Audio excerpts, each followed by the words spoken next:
JB타임즈. 더마과 함께 시선 집중의 문을 열겠습니다. 어서 오세요. 네, 안녕하세요. 더마과입니다. 월요일 아침이면 아자아자 이렇게 자기 기합을 좀 넣게 되는 날인데요. JB도 어떻습니까? 월요일이 제일 힘 빠지는 시간 아닌가, 이 시간이? 그렇죠. 힘들죠. 네, 월요병이라고. 목소리가 오늘 좀 많이 잠겨 있습니다. 이건 제가 비염이 있어갖고 네. 비염이 다시 도져서 그런 거예요. 그러니까 촌철님들이 걱정하고 계셔서 네. 힘 좀 내주시고요. 네. 촌철님들도 마찬가지인 것 같은데요. 이초롱님 힘찬 월요일입니다. 기분 좋은 한 주 시작해요. 파이팅 보내주셨고 해륜양이 집사님은 일하기 싫은 월요일입니다. 지금 제 심장이 딱 그럽니다.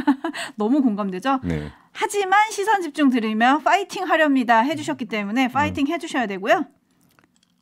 그리고요. 네, 이런 부탁도 들어왔습니다. 개똥벌레님.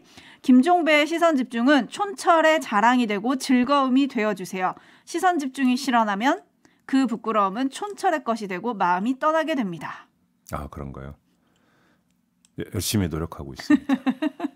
갑자기 더듬게 되네. 부담 100배. 네. 네, 촌철의 자랑이 되고 즐거움이 되기 위해서 오늘도 부담 힘차게 100배. 네. 시작해 볼까요? 에이스타임 가시죠. 네, 어제 한덕수 총리와 국민의힘 정진석 비상대책위원장 등이 참석한 고위 당정협의회가 열렸습니다. 역대 최대 규모인 45만 톤의 쌀을 시장에서 격리하겠다라고 지금 쌀 수급 안정책을 내놓기도 했고요. 또 납품단가 연동제, 아동수당법, 스토킹 범죄 처벌법 등 이번 정기국회에서 처리할 약자, 민생, 미래를 위한 최우선 10대 법안을 발표했습니다. 하지만 민주당이 중점 추진 법안으로 꼽고 있는 노란봉투법에 대해서는 위헌 논란과 불법 파업 조장 등에 대한 국민 우려가 크다며 반대 입장을 분명히 했는데요.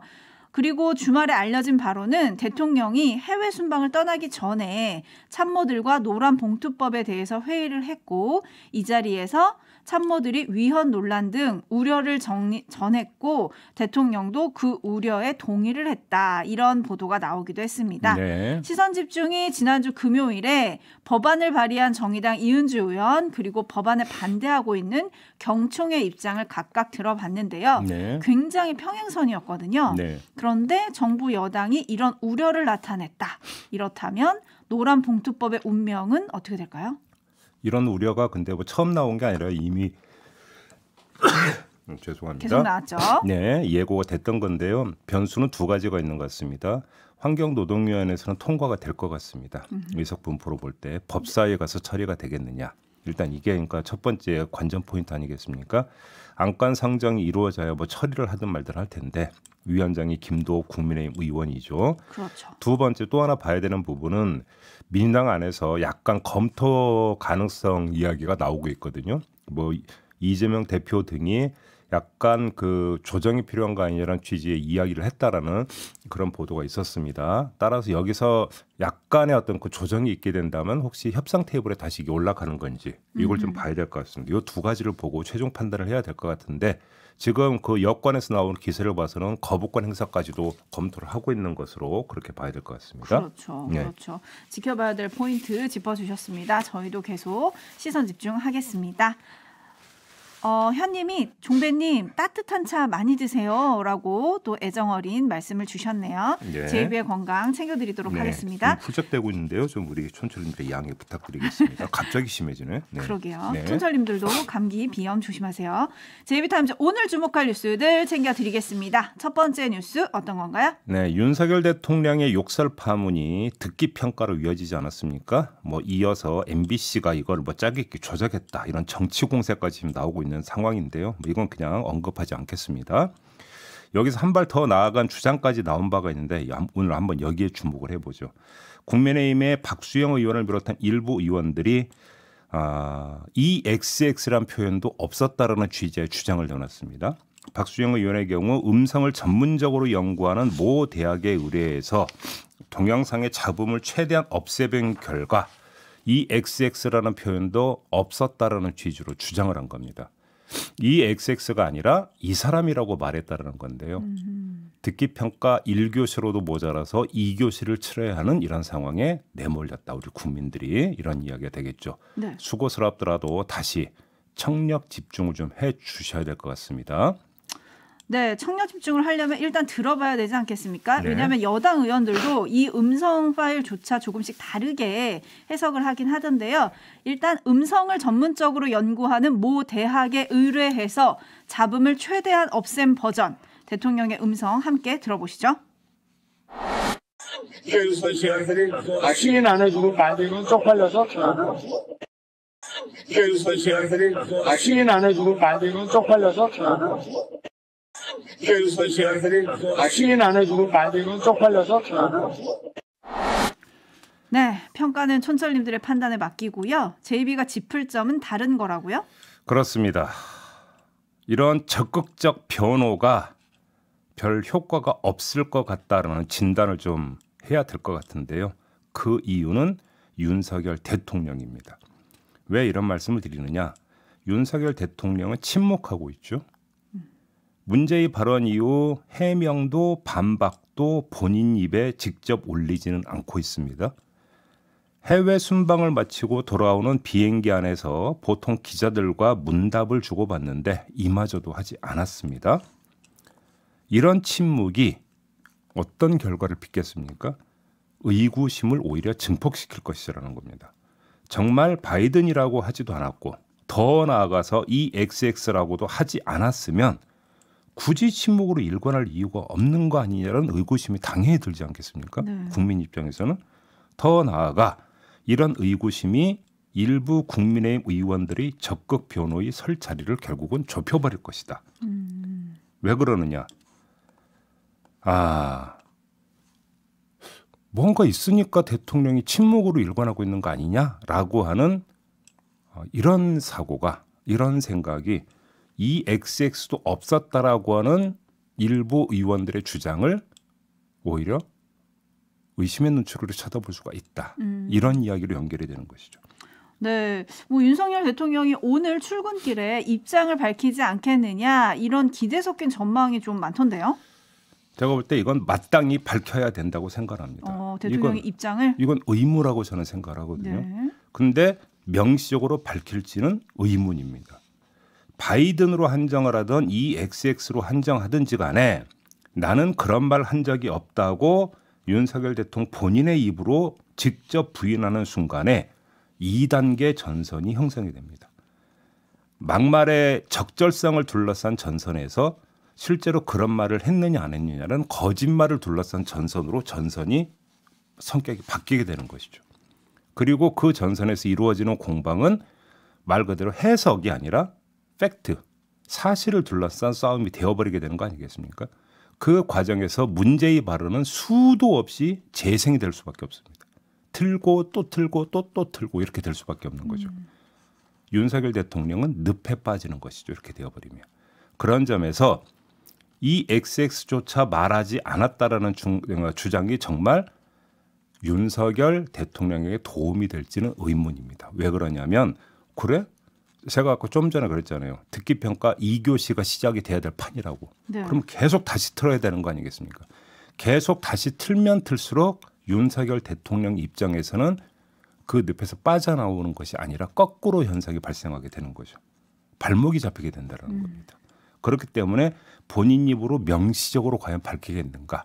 약간은 좀 회의적으로 봐야 될 것 같은데요. 뭐 단정은 안 하겠습니다. 얼마 안 남았으니까 출근 시간이. 네. 그리고 말 나온 김에 정반대의 역설적 측면도 하나 있는 것 같아서 요거까지 마저 짚겠습니다.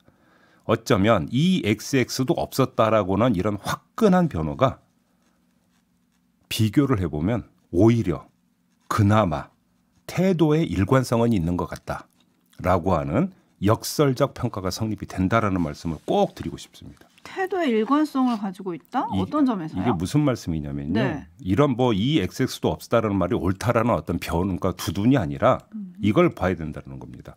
김은혜 홍보수석은 바이든이 아니라 날리면이라고 주장을 그러니까 말했다라고 주장을 하면서도 이 XX는 부인하지 않았습니다. 다들 기억하시죠? 그럼 100번 양보해서 그랬다고 치죠.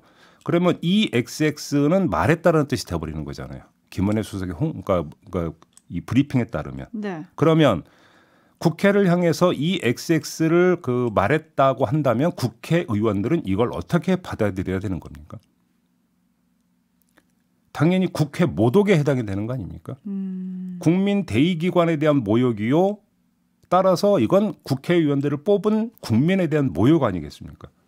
그러면 한 목소리로 성토해도 부족한 사안 아니겠습니까? 그런데 국민의힘 일부 의원들은 그렇게 하지 않고 있지 않습니까? 그럼 이거 뭡니까? 자기 부정이요, 자기 비하이잖아요. 국회를 향해서 미국 국회가 아니라 우리나라 국회를 향해서 이 XX라고 했다고 한다면 근데 이거에 대해서 아무 말 안 하고 있다면 그건 자기 부정이고 자기 비하밖에 안 되는 거죠. 그러니까 차라리 이 XX도 없었다라는 주장이 오히려 그래서 국회 입장에서는 그나마 일관성이라도 있다. 이런 그러니까 이야기를 하는 겁니다. 그래서. 아, 그렇군요. 알겠습니다. 순철님들의 반응 살펴드릴게요. 투더리 스머프님, 인정할 건 인정하고 고칠 건 좀 고치는 게 어떨까요? 여당 의원님들 너무 쉴드 맞히시는 것 같습니다. 라는 조금 비판적인 의견 보내주셨고요. 예. 코크베어님이 저는 이제 좀 피로감이 있습니다. 라고 해주셨고 예. 의영님은 실수였습니다. 좀 더 주의하겠습니다. 라는 말이 참 듣기 힘든 말이라는 걸 새삼 알게 됩니다. 라고 해주셨고 5696님은 여당 의원님들 주장대로라면 대통령실 역시 거짓말했다는 건 아닌가요? 라고 해주셨는데 정리를 좀 해드리면 김은혜 홍보수석은 국회에서 이 XX들이 승인 안 해주고 날리면 X 팔려서 어떡하냐 이렇게 얘기를 한 거고요. 박수영 의원은 국회에서 이 사람들이 승인 안 해주면 X 팔려서 어떡하나 라고 했다는 거고 그죠? 하려는 말씀 하나만 더 얘기할까요? 두 가지 얘기하겠습니다. 두 가지. 자, 처음에는 바이든이 부정이 됐고요. 그렇죠. 이번에는 이 XX가 부정이 됐죠. 네. 그래도 사실은 정화돼야 되는 표현이 하나가 더 남아 있습니다. 쪽팔리다라는 표현도 비속어죠. 그렇죠. 저는 차마 못해서 X 팔려서라고 네. 했습니다. 그것도 비속어죠. 네. 그러면 사실 이것도 정화가 필요한 거죠. 그럼 그렇죠. 혹시 이 이야기도 안 나왔다. 이건 설마 아니겠죠? 그건 아니겠죠. 이거 하나만 말씀드리고요. 또 하나 말씀드릴까요? 국민의힘 일각에서는 다른 사람은 몰라도 이재명 대표는 이거에 대해서 뭐 항의하거나 비판하면 안 된다라는 식으로 주장을 하더라고요.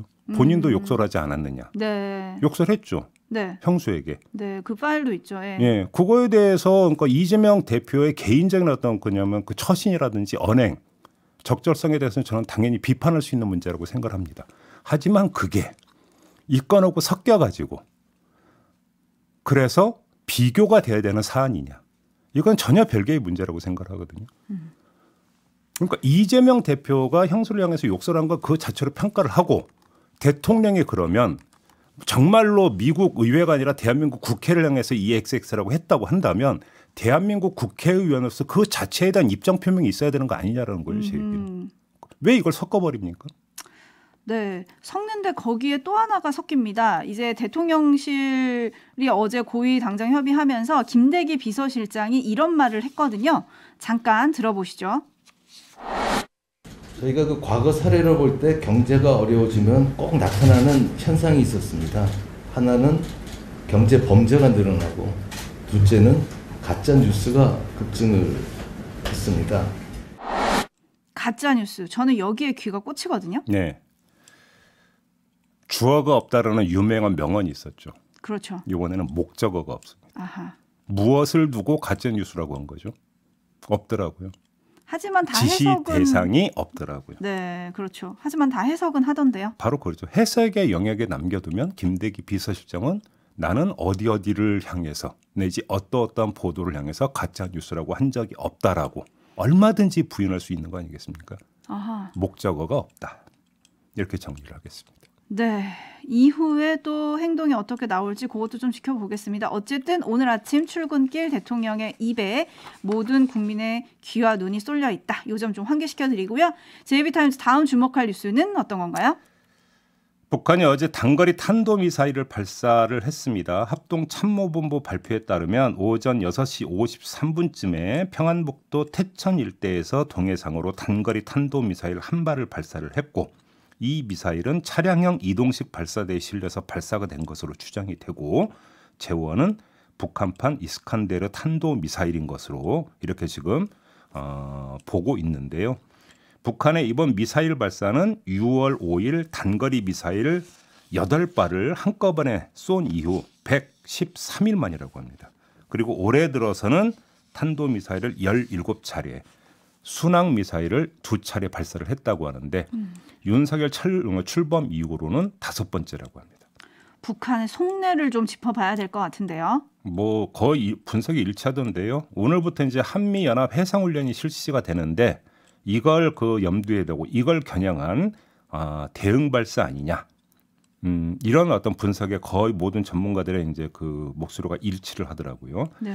근데 주목할 점은 제가 볼 때는 그 다음인 것 같습니다. 조금 전 전한 대로 단거리 탄도미사일 발사는 이번이 처음이 아니에요. 바람직하지는 않지만 새롭지도 않은 움직임이다. 일단 이렇게 볼 수가 있습니다. 중요한 점은 임박한 것으로 전망되고 있는 SLBM, 잠수함 그 발사 탄도미사일, 이 SLBM을 정말로 발사를 하느냐. 이 점이 지금 제가 볼 때는 초점이 돼야 될 것 같은데요.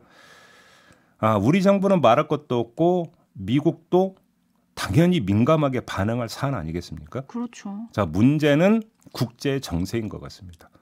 미국과 러시아, 미국과 중국의 지금 관계를 놓고 보면 만약에 SLBM 발사, 더 나아가서 이번에 어떤 그 단거리 탄도미사일 발사도 유엔 제재 사항이다 이런 이야기가 나오고 있습니다만 어디로 가져가겠습니까? 당연히 유엔으로 가져가지 않겠습니까? 네. 근데 지금의 국제 정세를 볼 때 유엔 차원의 제재 합의에 이를 수 있겠느냐? 사실 그렇게 보기가 쉽지가 않다라는 겁니다. 이렇게 놓고 본다면 북한은 오히려 이 틈을 지금 치고 나오고 있는 거 아니냐라고도 볼 수가 있는 것이죠.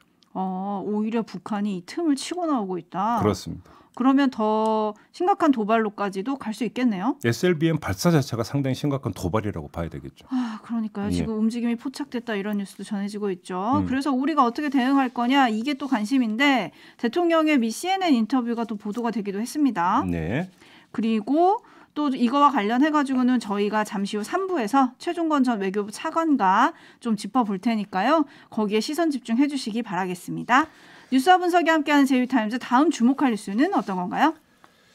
서울시가 주최한 정동야행 행사가 3년 만에 열렸습니다. 근데 여기서 일제 헌병과 천황 옷이 등장을 했다고 합니다. 이 정동야행 행사가 뭐냐면 덕수궁 돌담길 있잖아요. 네. 이 덕수궁 돌담길을 중심으로 역사와 문화를 만날 수 있는 야간 프로그램이라고 합니다. 그래서 이번 행사는 23일부터 24일까지 이틀간 열렸다고 하는데 행사의 일환으로 대한제국 역사 투어가 있었다고 합니다. 근데 이때 개화기 복장을 포함해서 일본 헌병 및 천황 복장까지 대여를 해줬다라는 겁니다. 서울시는 이에 대해서 우리는 사전에 몰랐다. 이렇게 해명을 했다고 하는데요. 네. 행사 대행업체가 보고한 목록에 없었던 의상들이 전시됐다. 이게 서울시의 주장이라고 하거든요. 그러면서 승인받지 않은 의상을 무단으로 전시 대여한 만큼 해당 업체에 대해선 법적 책임을 강구하도록 검토할 계획이다. 이렇게 지금 밝혔다고 합니다. 저도 사진을 보고 정말 깜짝 놀랐는데 심지어 일본 천황의 옷은 한 차례 대여가 됐다는 기록도 있더라고요. 네. 누군가 그 옷을 빌려 입고 지금 이 길을 걸었다는 거잖아요. 예. 냠냠님 순사 옷을 걸어놓다니 하고 좀 화를 내주셨고요. 데이지님 정말 있을 수 없는 일입니다. 한심합니다. 라고 해주셨어요. 네. 그러니까 다 같은 생각이실 것 같은데 굳이 일본 헌병 옷이나 천황의 옷을 대여해줄 필요가 있었을까요? 바로 그 점인데요. 서울시가 정말 몰랐는지 일단 궁금하고요. 그렇다면 도대체 대행업체는 무슨 생각으로 비밀 작전하듯이 서울시에는 보고를 안 했다는 거니까. 그죠? 네. 그럼 비밀 작전하듯이 헌병옷과 천왕 옷을 조달한 건지 반드시 조사를 통해서 밝혀야 할 일이라고 생각을 하고요. 근데 여기서 하나 우리가 기억을 더듬어야 될 게 있습니다. 서울시에서 비슷한 일이 그 전에 있었던 거 혹시 기억하십니까? 저희가 이 시간에 전해드렸던 걸로 기억을 하는데요. 얼마 전 세종로 버스 정류장에 일장기를 연상시키는 포스터를 부착했던 거 전해드린 바가 있었죠. 네, 이번 일도 이와 비슷한 일이라고 좀 봐야 되는 거 아니겠습니까? 그렇겠죠. 그러면 서울시는 이미 홍역을 치렀는데 왜 그 다음에 조심하는 태도를 보이지를 않고 오히려 허술하게 일처리를 했느냐. 이런 지적을 피해갈 수가 없는 거잖아요. 네. 우리는 보고받지 않았다라고 한다면 그냥 책상머리에 앉아갖고 보고서만 보고 그냥 도장 꽝 찍어주면 되는 게 서울시 행정입니까? 그렇게는 볼 수 없는 거 아니겠습니까? 그리고 보통 이런 행사를 하면 서울시 관계자 담당 공무원이 나가서 보잖아요, 현장을. 그리고 그 서울시가 주체예요. 네. 결국은 최종 모든 책임은 주최 측이 져야 되는 거 아니겠습니까? 그렇죠. 근데 그런 일이 있었다라고 한다면 제3, 제4 다시 한번 그걸 체크를 하는 게 인지상정일 텐데 제대로 체크를 안 했다는 이야기가 되는 거 아니겠습니까? 그렇죠. 도대체 이 반복되는 현상은 우연의 일치인 겁니까? 뭡니까 도대체? 서울시의 입장을 잠깐 전해드리면 법적 책임을 물을 예정이라고 하는데 법적 책임 묻기 전에 역사 인식부터 좀 챙기셔야 되지 않나 싶네요. 아, 대한민국 수도 그것도 한복판에서 이런 일이 반복이 된다는 게 참 그렇습니다. 네, 콩우유님이 서울 시민이라 미안합니다, 죄송합니다 해주셨는데 콩우유님이 뭐 사과하실 일은 아니고요, 그죠? 마무리하죠. 더마카 수고하셨습니다. 고맙습니다.